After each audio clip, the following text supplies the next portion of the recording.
everyone. My name is Susan. I'm the manager at the Upper King William branch. And my name is Kathleen, and I work here at the Upper King William branch with Susan.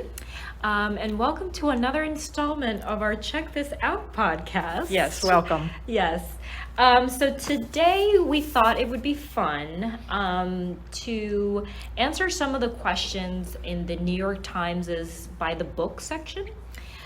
So they regularly have authors that they interview, and they asked all these different kinds of questions. And Kathleen, who reads the New York Times religiously, thought it would be a really cool idea to answer some of these questions because they really are interesting. Yeah, so we just looked through the different ones, and we picked a few to ask each other, and thought it made us think about the things that we read and why we read, and it was fun. So we will share that with you, starting with question number 1. All right, go ahead. Okay, Susan, what books are on your nightstand today? Okay, so the first one is Marcus Aurelius's Meditations, and that I don't read it. I read little bits at a time, so it's not something that I'm reading straight through. I just kind of pick it up here and then. I have Michelle Obama's The Light We Carry. I really enjoyed her first book, Becoming, so I figured that this one would kind of be good as well, and it is. And then there's also Agatha Christie's Hercule Poirot's Christmas.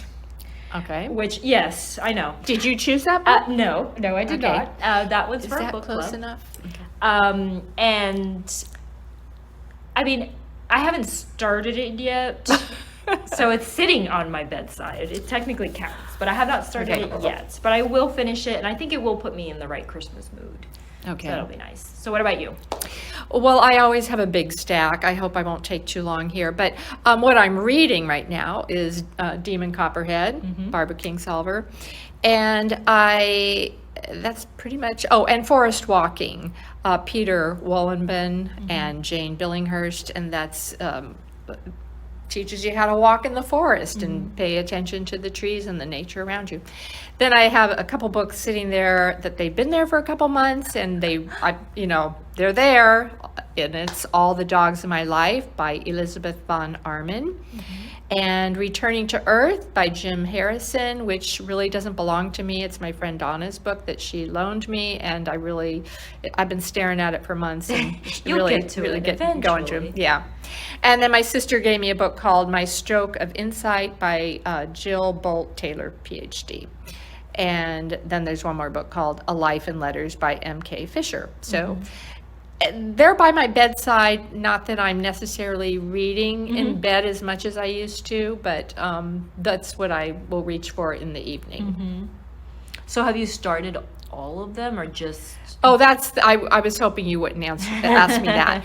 Most of them, yes. I've started, there's a bookmark in there, and it's by my bed because I'm thinking, okay, I'm going to get back to this. So that's not a very good thing to do. I'm like that all the time, though. I know people that once they start a book, they just finish it, and that's the only book they're going to read until they finish that book. I'm not like that at all. I'm like you. I can start a book, another book, another book, another book, and it's whatever I feel I need at that moment. Yes. That I'll pick up. I don't read a book straight through. Rarely do I read one book straight through. Right, and the types of books these are, like especially you said, Right. the Marcus Aurelius's Meditations, you can just read a little bit at a time. Yeah. Okay. All right, so you ready to move on to the next question? Yes, we can do Okay. So describe your ideal reading experience. that. Well, I have two. If we're talking outdoors, I have to have it be a warm day. And now, some people differ as to what they think warm is. To me, it's at least 80 degrees, sunny, not humid. And I'm sitting out on a screened-in porch, and I'm reading. It's quiet. No one is bothering me. I'm just outside, very comfortable, reading my book. And then if I'm inside, I do like to read before bed.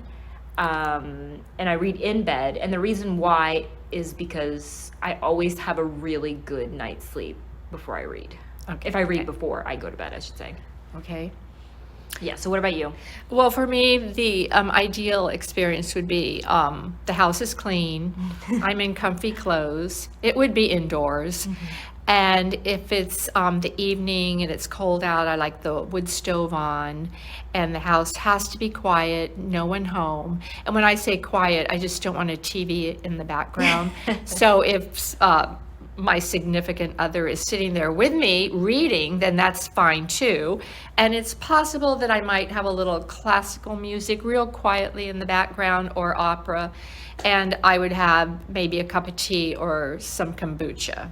Oh, see, I've always wanted to be the type of person that had music on in the background. I love that you listen to classical music, by the way. Well, It's so soothing. It's soothing, and I can't believe it, but it keeps me awake if I'm reading, because it's just not so quiet. Yeah, Like a I think pin that's drop. probably what it is. But yeah, I think I should start doing that. I 'Cause like I'd say that. it's good for you. Well, I do like it. Okay.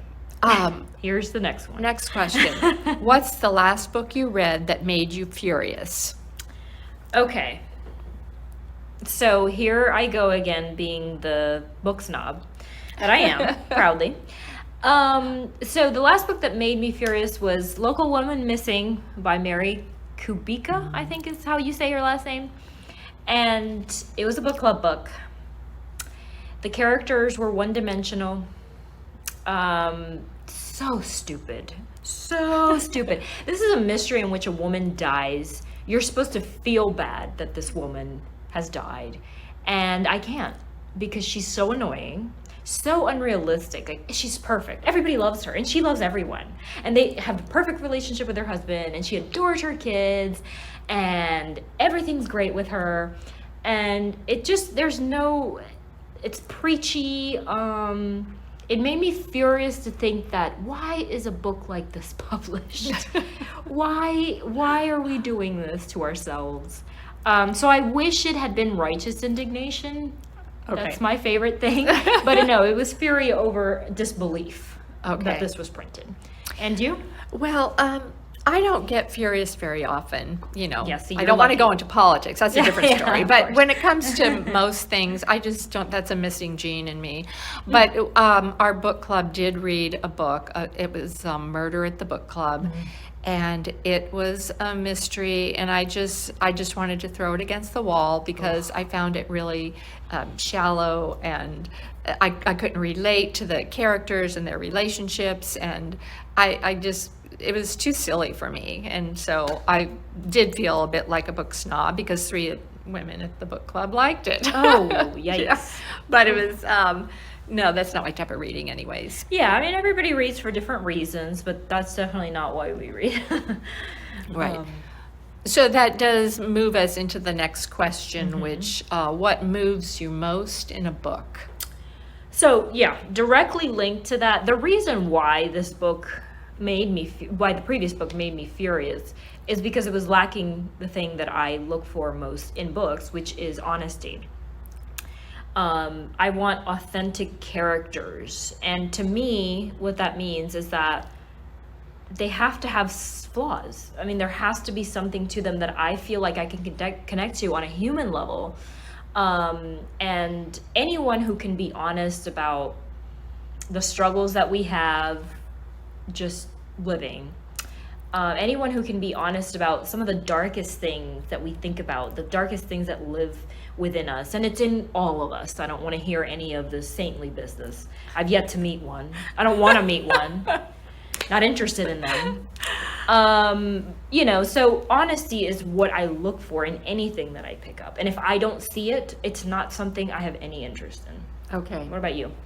Well, it has to have insightful prose for me. Definitely descriptive. I like a strong sense of place, or I have to have a well-developed character to relate to. And that's pretty much, I mean, it has to be something that I will pay attention to when I'm reading. It can't be, I don't really read as much, my escapism is not silliness. And I don't fault people that maybe like that. I just like something a little meatier, and I like that, a little more complicated. Right. I agree with you on that. Okay. So, do you prefer books? This is our next question. That reach you emotionally or intellectually? So for me, the two things are, excuse me, interlinked. There's no way that I could separate one from the other.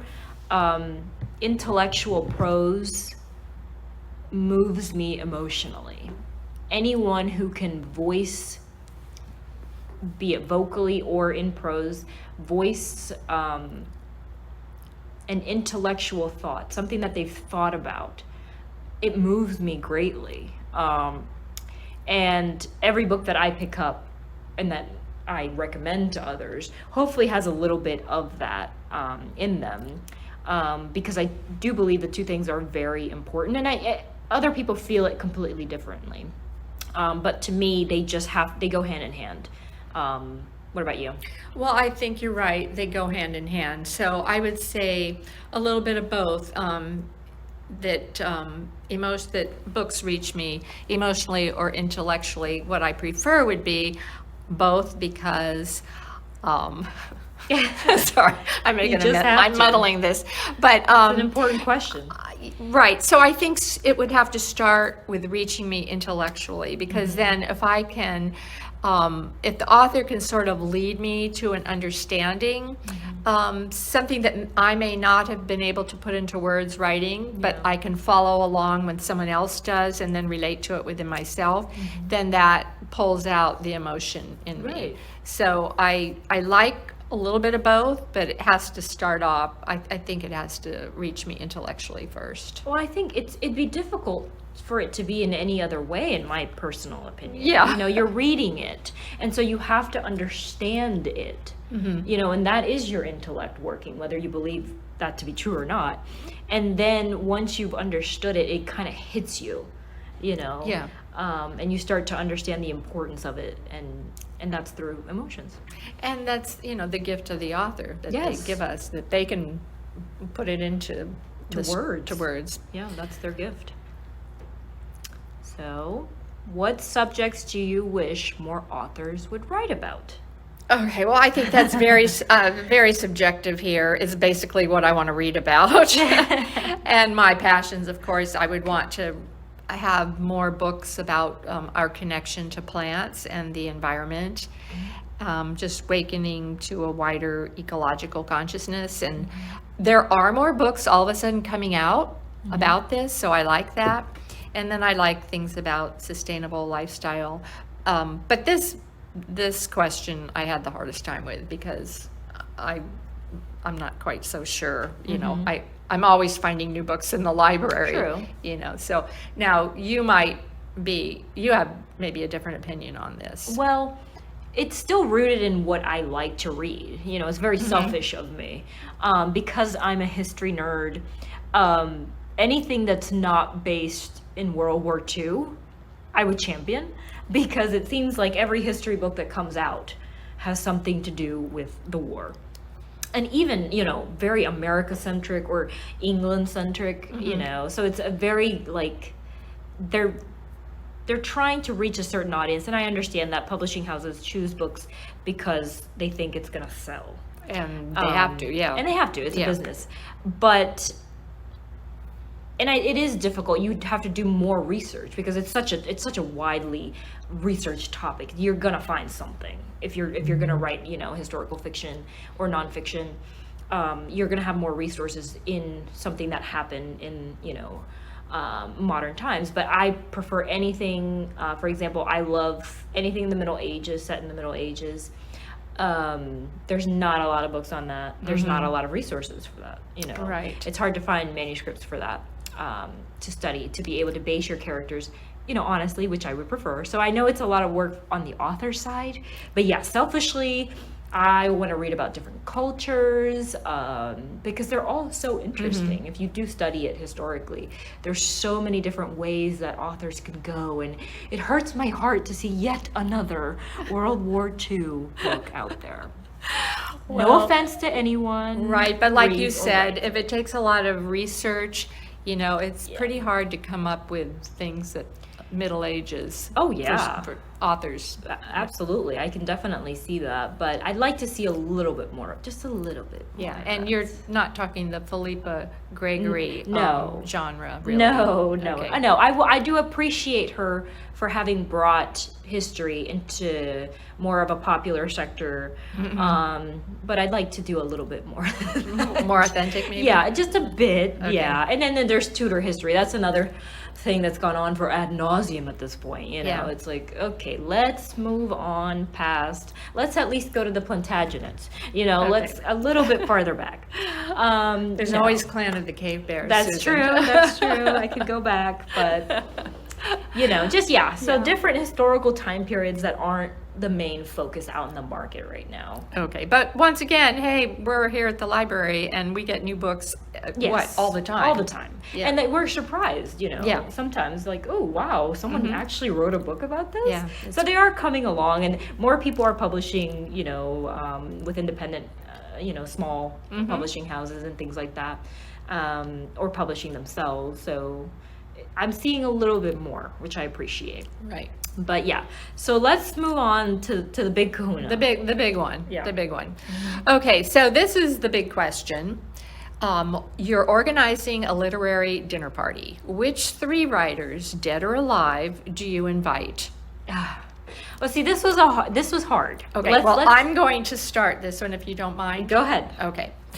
So I knew that Susan would think that I would do, go back to Dickens and Tolstoy and Bronte and Tolkien and George Eliot, because she knows I love those types of books. But I decided that this dinner party, I was going to invite 3 women, Okay. and they're all alive that I know Wow. of. That I know of, yeah. Okay. Good disclaimer. Okay, so Barbara Kingsolver. Okay. I'm loving Demon Copperhead that she wrote, and I've read a couple of her other books. Anne Patchett, who wrote Dutch House, These Precious Days, Truth and Beauty, Bel Canto. I love her books. And then, of course, Alice Waters, which doesn't surprise you. No. She's a food writer, restaurateur, and has really brought to the forefront eating locally and sustainably, Yeah. and helping with school gardens. So I thought it would be fun to have these 3 women together so I could just sit and listen to them and how they would react to each other. Yeah. Okay, and I knew that would surprise you. That would be very interesting, though. Okay. That's a good collection of Okay. women there. But now you're going to embarrass me by telling No. who would you invite? So it's so funny because I love that you chose them because it completely balances out. I wish our dinner party should merge. They should. That's what Okay. should happen. Well, who are you inviting? That depends. So, yeah, exactly. So you've got those 3. I went the opposite route and I chose the classical. Surprise. I know, surprise. So my first one would be Leo Tolstoy. Yeah, so I would want him. I have yet to read Anna Karenina, and I said I would do it, but maybe I can just invite him, and he can summarize it for me, so I can get all the big points. He can do the Cliff Notes version of Anna Karenina for me. And then I chose Homer. And the Whoa. reason I chose Homer is because he's known for his fables, and he's written about historical events in his time, and I would want to talk to him about the importance of narrative, either when you're doing a work of fiction or when you're touching base on nonfiction. And because at the time those 2 things were not defined, distinct, right? They right. were not distinctly defined, and we obviously think of history in a much different way. I mean, it's its own discipline now. It has its own rules and its own way of doing things. I would want to talk to him about why he feels it is important to write within the narrative like that. And then, of course, I have to have politics at every party. I won't have any dinner party without at least a little politics. So I would want to invite George Orwell. Whoa. Yes, I need to talk to him. I need someone to talk to me about what's happening in the political sphere. And I just think, because I feel like they're all alpha males. so opposite to, to your party. And I think that they would all kind of want to be the helm, and kind of run things. And I would ask the questions. I would definitely be the ones wanting to pick their brains because I want to know everything about their process. Wow. But they would definitely keep going and going and going. Well, this is interesting because I just want to sit there like a fly on the wall and see these women that I've invited talk to each other. And here you are, you want to pick their brains and ask questions. So that's interesting. And I think it would work well if we merged our dinner party. And then I told you we could have Patty Smith come for dessert. Yes. She'll crash. It'll be so fun. No, I think, that's the important thing. I think that's what I want. Like when I'm listening to an author speak about their work, I want to know why they write, how they write, and then you're right. I mean, they can learn from each other too. I mean, just to see these people in one setting, these are geniuses of their art. Of their art, right. And to see them interact with other geniuses is just amazing. So I would, you're right. Just to even be a fly on that wall, I wouldn't even have to be invited. I could just set up the dinner party. Set it up and you just watch it all happen. Right. Because that would be amazing. Yeah, so, well, those are the questions that I had. I don't know if there were any others that you wanted to do, but if that's it. No, I mean, those are actually pretty good. I mean, the New York Times did a good job at kind of choosing creative questions. I really like these. Yeah, they're not the typical ones that are asked, I think, in interviews. Right, so. and it did make me think a little bit about, my own reading experience. Yeah, absolutely, and we encourage you all to also think about these things. It'd be fun to hear about anyone's personal taste and how you would answer these questions. And then the good thing about it is we of course work at a library, so a lot of the people that you're hearing about, we have their books, so you can check out our collection. Our website is www.pamunkeylibrary.org. You can look at our catalog, call us. And that's great. So you'll be able to find them. Okay, well, I say thanks for listening. Yeah, absolutely. Thanks for listening. It was fun doing this again. Okay, great. We'll see you next time.